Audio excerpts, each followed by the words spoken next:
ఎప్పుడు ఈయన దీనికి వెళ్ళినా సరే, దావోస్కి వెళ్ళినా సరే ఒక కొత్త వర్డ్, కొత్త దాన్ని తీసుకొస్తుంటారు. 2017లో కూడా ఇలాగే చెప్పాడు, అమరావతిని వరల్డ్ క్లాస్ క్యాపిటల్ సిటీగా తయారు చేస్తున్నాను అని చెప్పి దావోస్లో మాట్లాడుతుంది. ఇన్వెస్టర్లు అందరూ అమరావతి రండి, అమరావతిలో వరల్డ్ క్లాస్ డెవలప్మెంట్ సిటీ చేస్తున్నాను. దానికి పర్యవసానం ఏ విధంగా ల్యాండ్ పుల్లింగ్ చేశారనేది మీ అందరికీ తెలుసు. ఇక 2018-19లో రెన్యూబుల్ ఎనర్జీ గురించి మాట్లాడారు. అదృష్టం కొద్దీ 2019లో గవర్నమెంట్ మారింది కాబట్టి అని మాట్లాడటం లేదు. మరి ఇన్నిసార్లు ఒక్కొక్కసారి వెళ్ళినప్పుడు ఒక్కొక్క విధంగా, ఇప్పుడు వెళ్ళి ఆయన మాట్లాడేది ఏంటి? గ్రీన్ ఎనర్జీ,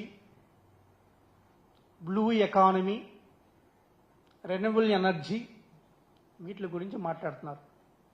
అయ్యా చంద్రబాబు నాయుడు గారు, మీరు మాట్లాడక ముందే జగన్మోహన్ రెడ్డి గారు 2019 నుంచి 2024 వరకు బ్లూ ఎనర్జీస్ గురించి మాట్లాడారు స్వామి. బ్లూ ఎకానమీ గురించి మాట్లాడారు, గ్రీన్ ఎకానమీ గురించి మాట్లాడారు, పోర్ట్స్ మాట్లాడారు. అన్నీ కూడా మీరు చేయలేనివి మేము చేసి చూపించాం. మీరు ఏదైతే గ్రీన్ ఎనర్జీ గురించి చెప్తున్నారో, మేము అదానీ గ్రూప్ వాళ్ళతోటి 60,000 కోట్ల రూపాయలతోటి గ్రీన్ ఎనర్జీ ప్లాంట్ని ప్రభుత్వం భూమి సహకరించి స్టార్ట్ చేయడం జరిగిందయ్యా.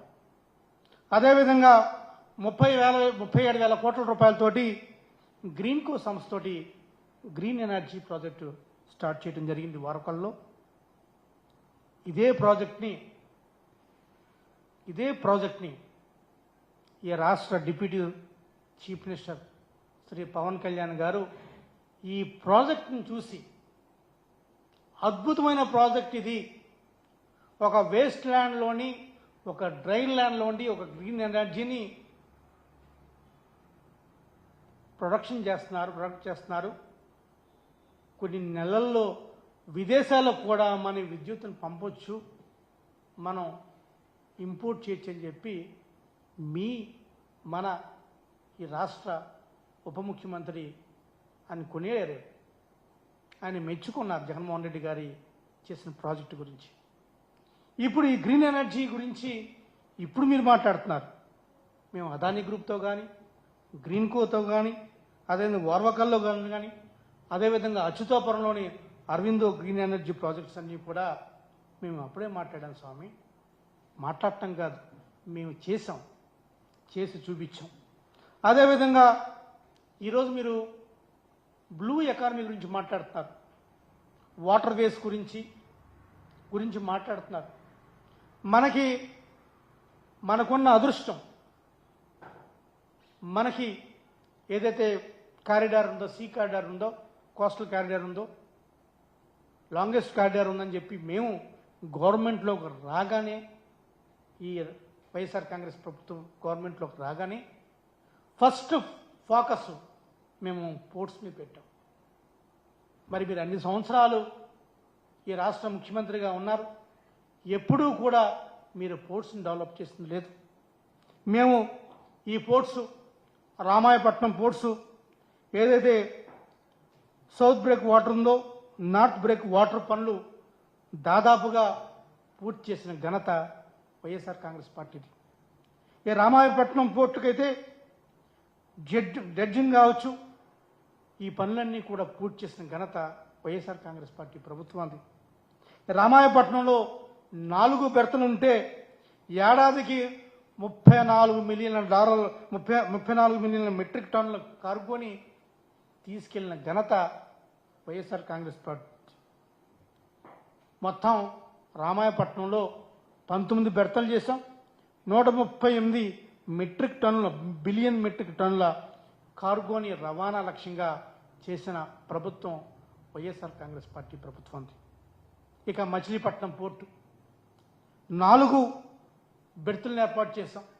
4 బెర్తుల్లో మొదటి దశ, రెండో దశ, మూడో దశని మొదటి రెండు దశలు పూర్తి చేసిన ఘనత వైఎస్ఆర్ కాంగ్రెస్ పార్టీది.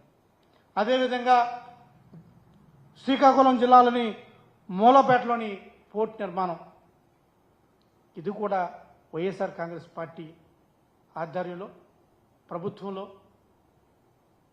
శ్రీ జగన్మోహన్ రెడ్డి గారు అప్పుడు చేసిన పని. అదేవిధంగా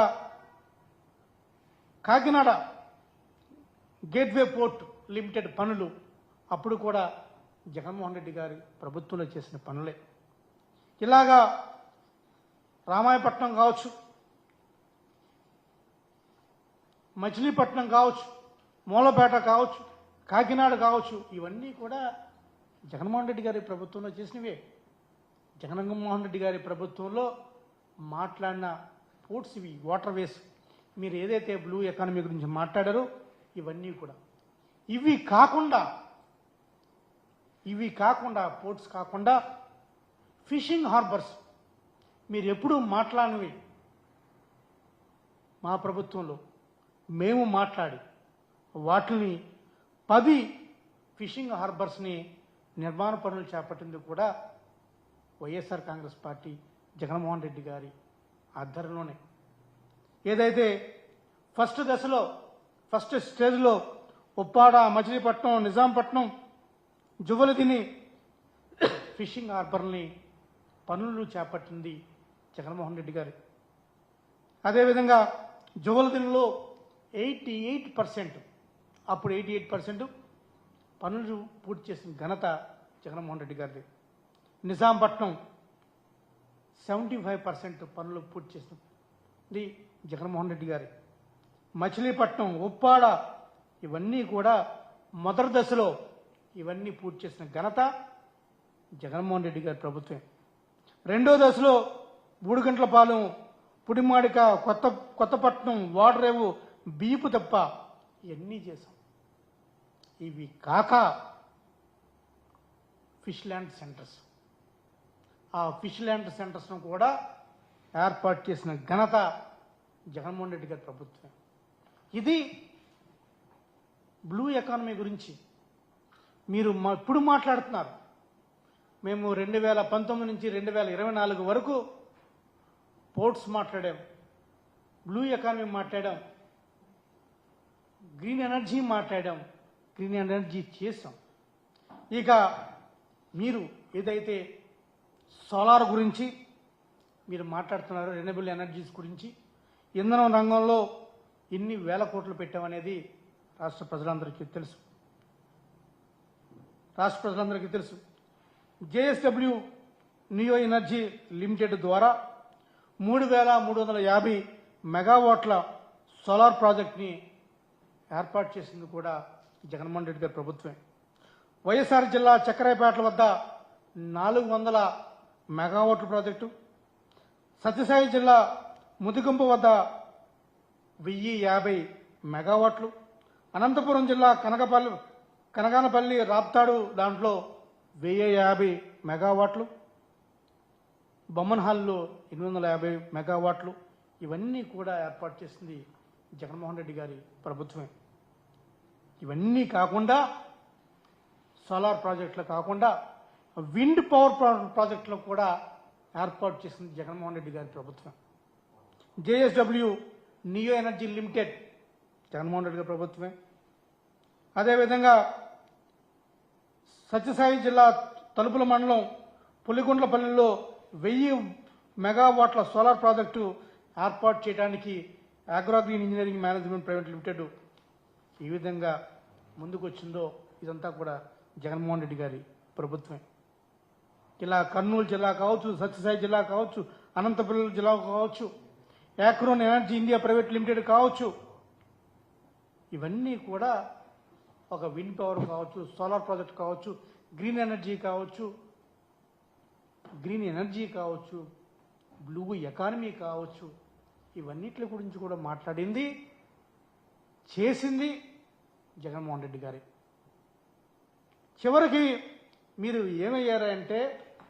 ఎలా అయ్యారంటే జగన్మోహన్ రెడ్డి గారు చేసిన పనులు, జగన్మోహన్ రెడ్డి గారు సాధించిన ప్రగతిని చెప్పుకోవటానికి మీరు దావోస్ వెళ్ళారనే విషయం నాకు అర్థమైంది. మీరు మాట్లాడే మాటలు గ్రీన్ ఎనర్జీ కావచ్చు, బ్లూ ఎకానమీ కావచ్చు, వాటర్ వేస్ కావచ్చు,